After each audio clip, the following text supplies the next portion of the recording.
When you're doing the numbers yourself, it'll help you to learn better. So take your calculators out and do this with me.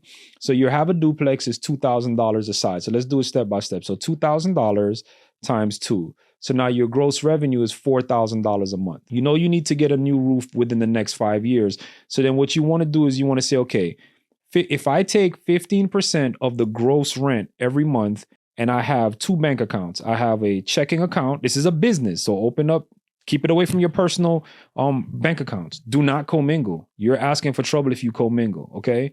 $4,000 a month, multiply that by 15%. So we're going to go higher on that Capex, right? So that means $600 a month goes into the business savings account every month and it sits there. You don't touch that.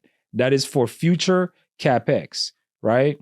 Now, let's just do the numbers with that. So $600 a month times 12 months, you should have $7,200 a year. Multiply that by 5 years, you're going to have $36,000 sitting in that account. That's how you do it. So $36,000 in 5 years, the roof costs you 20 grand. Let's say you had to still get a couple of AC units done. You still had enough money to get everything done. Let's go back and do the rest of the math now. So if you take 15% right off the top, right? So let's go back to your $4,000 a month. Now let's multiply that by the other 85%. So $4,000 a month times 85%. Now you're down to $3,400, right? That's your adjusted gross income after you take that $600 a month that you're putting into the Capex account. And let's say now for this particular duplex, your mortgage payment is on the higher side. Let's bump that up to $3,000 a month. So now you have $3,400 a month. Now subtract your $3,000 per month mortgage payment from that.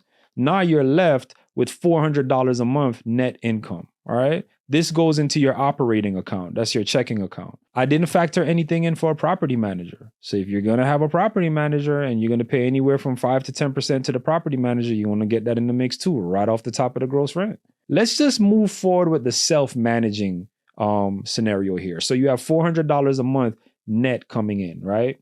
Let's say this property costs you 400 grand and you had to put 20% down. That's 80K. And let's say your closing cost was 15K. So you're in it for $95,000, right?